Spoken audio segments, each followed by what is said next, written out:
Hello students, मेरा नाम है अरुण शर्मा और आप सभी का अरुण कोचिंग क्लासेस में बहुत बहुत स्वागत है। स्टूडेंट्स, आज मैं आपको चैप्टर नंबर 8 स्टार्ट करवाने जा रहा हूँ, है ना। सो इशू ऑफ डिवेंचर्स इसका नाम है। सो ये शुरू करते हैं, ये नेक्स्ट चैप्टर है हमारा। सो यहाँ पे आपको बहुत सारे टॉपिक्स जो है वो पढ़ने को मिलेंगे, है ना। और मैं आपको बता देता हूँ, हर एक टॉपिक जो है इस चैप्टर का बहुत ज़्यादा इंपॉर्टेंट है। सो स्टार्ट करते हैं। Debentures are commonly understood as a great tool for raising debt from public, है ना। तो डिवेंचर क्या है? डिवेंचर एक ग्रेट टूल है जिसके थ्रू हम क्या कर सकते हैं, पब्लिक से जो डेट है उसको रेज कर सकते हैं। डेट का मतलब है यहाँ पे लोन, है ना। लोन को रेज कर सकते हैं पब्लिक से। So both corporations and governments frequently issue debentures in order to secure capital.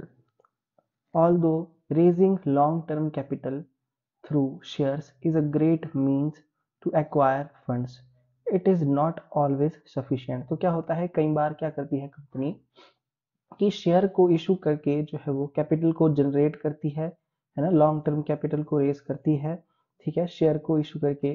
पर हमेशा जो है ये सफिशिएंट नहीं होता है ना, कि जितना फंड कंपनी को चाहिए उतना फंड जो है वो शेयर्स को इशू करके जो है वो लॉन्ग टर्म कैपिटल के थ्रू वो मतलब जनरेट कर लेगी, और लॉन्ग टर्म कैपिटल को रेज कर लेगी किसके थ्रू? शेयर के थ्रू, है ना। ये हमेशा जो है सफिशिएंट नहीं होता है। So this is the reason why debenture are popular tool for financing, ठीक है। तो फाइनेंस का जो ग्रेट और पॉपुलर टूल है वो डिवेंचर है, यही इसका कारण है। एंड देयर इंपॉर्टेंस इज, है ना, अनडिनाइबल। तो इसकी जो ये इंपॉर्टेंस है इसको नकारा नहीं जा सकता है, ठीक है। आई होप आपको इतना समझ में आ गया होगा कि जब शेयर के थ्रू जो हमने लॉन्ग टर्म कैपिटल रेज की है, जनरेट की है, अगर वो सफिशिएंट नहीं है तो हम क्या करते हैं, हम डिवेंचर से जो है वो डिवेंचर से हम डेट को रेज करते हैं, लॉन्ग लॉन्ग टर्म जो हमारा लोन है उसको रेज करते हैं, ठीक है। सो डिवेंचर स्टूडेंट क्या होता है? डिवेंचर एक टाइप का लोन होता है और ये लॉन्ग टर्म लाइबिलिटी है, ठीक है। और यहाँ पे आपके पास जो है वो बहुत सारी डेफिनेशंस दी गई हैं, ठीक है। सो मैं आपको सुजेस्ट करूंगा कि जो भी आपको यहाँ से अच्छी लगती है वो आप डेफिनेशन लर्न कर सकते हैं, ठीक है। तो इसकी जो फर्स्ट डेफिनेशन है वो ज़्यादा अच्छी है, क्योंकि यहाँ पे देखिए सेक्शन भी दिया गया है according to section 2 sub section 30 of the companies, है ना, amendment act 2017। Debenture includes debenture stock, bonds and any other instrument of the company, है ना, evidencing a debt whether constituting a charge on the asset of the company or not, provided that the instruments referred to in chapter the 3D of the Reserve Bank of India Act 1934 and such other instrument as may be prescribed by the central government in consultation with the Reserve Bank of India issued by a company shall not be treated as a debenture. So student, ये जो definition दी है इसको आप यहाँ से learn कर लेना, है ना। वैसे भी ये नहीं आती है पेपर में, आपको जो है वो मैक्सिमम पेपर जो है 99.99% न्यूमेरिकल्स ही आते हैं, ठीक है। सो आगे देखते हैं, यहाँ पे क्या लिखा गया है। So it can be said that debenture is a certificate of loan or a loan bond under the common seal that recognize a company's liability to repay a amount together with accrued interest, usually half yearly, at a fixed rate at the end of a stipulated period. The funds raised by debentures are part of company's capital structure but not the share capital, ठीक है। सो ये line जो यहाँ से यहाँ तक लिखी गई है ये बहुत ही ज़्यादा जो है वो स्टूडेंट इम्पॉर्टेंट है, ठीक है। तो डिवेंचर जो है एक टाइप का जो है सर्टिफिकेट ऑफ लोन है ना, जो किसी रिकॉग्नाइज कंपनी की कॉमन सील जो कि क्या है, under the common seal that recognise a company's liability, है ना। मतलब क्या होगा कि जो आपका सर्टिफिकेट ऑफ लोन होगा उसके ऊपर एक कॉमन सील लगी होगी, है ना, जो कंपनी की लाइबिलिटी को रिकॉग्नाइज करेगी, है ना। और कंपनी उस लाइबिलिटी को क्या करेगी, रीपे करेगी उसको, है ना, वापस करेगी किसी सर्टेन मतलब एक सर्टेन पीरियड के अंडर, है ना, जो भी पीरियड होगा, ठीक है, और वो भी उस पे एक एक्रूड इंटरेस्ट होगा, मतलब एक इंटरेस्ट के साथ, और ये जो इंटरेस्ट है वो हाफ ईयरली हो सकता है, और इस इंटरेस्ट का जो रेट है वो फिक्स्ड रेट होता है।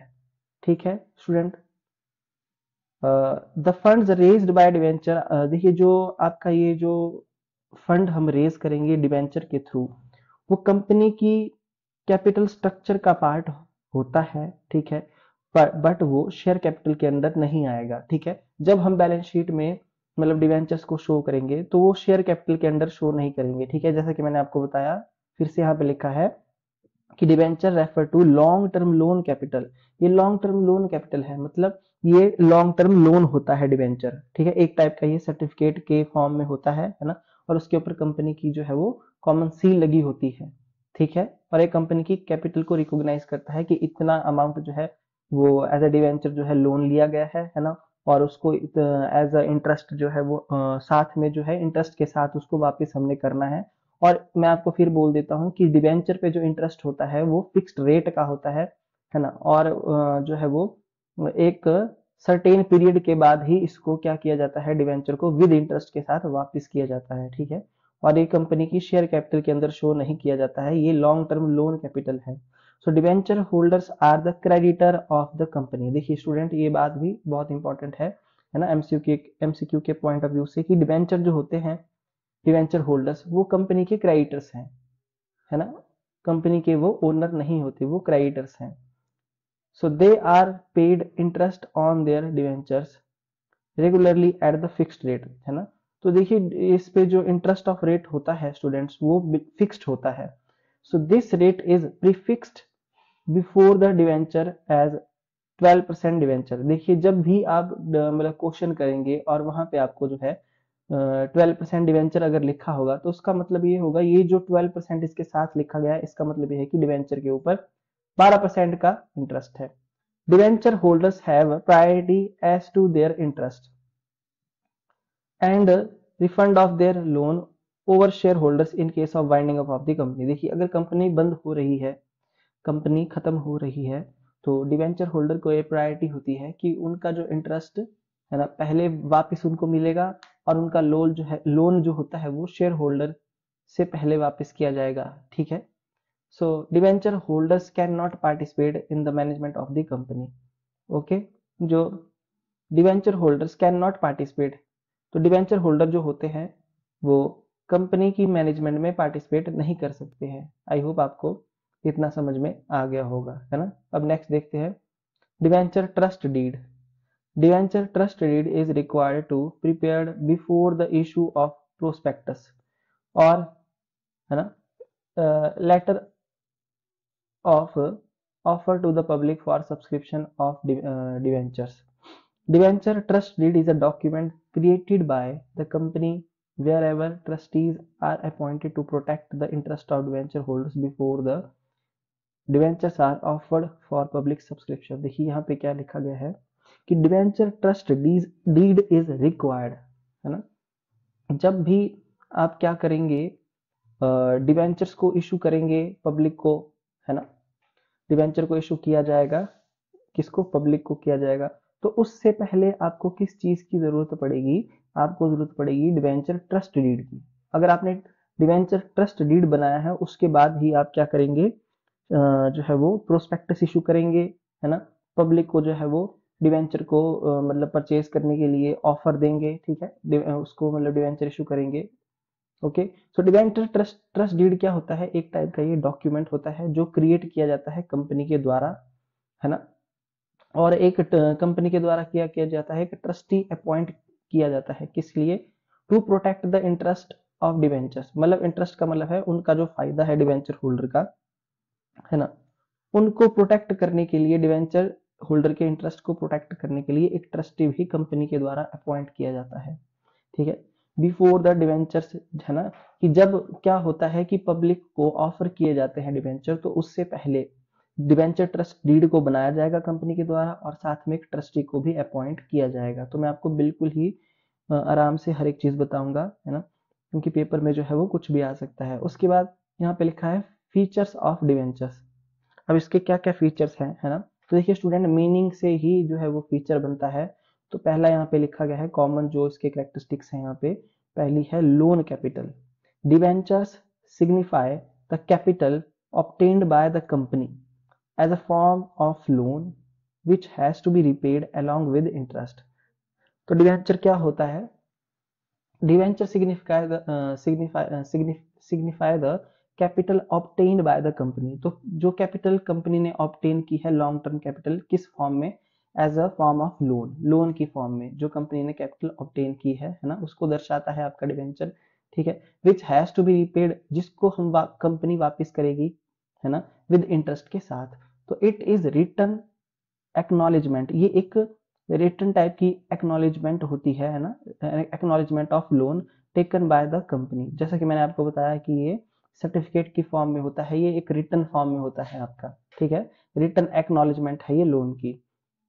और उसके बाद नेक्स्ट है इशुएंस अंडर कॉमन सील, मतलब जो भी डिवेंचर इशू किए जाएंगे वो कंपनी की कॉमन सील के अंडर इशू होंगे। उसके बाद है contractual agreement. A debenture is a contractual certificate that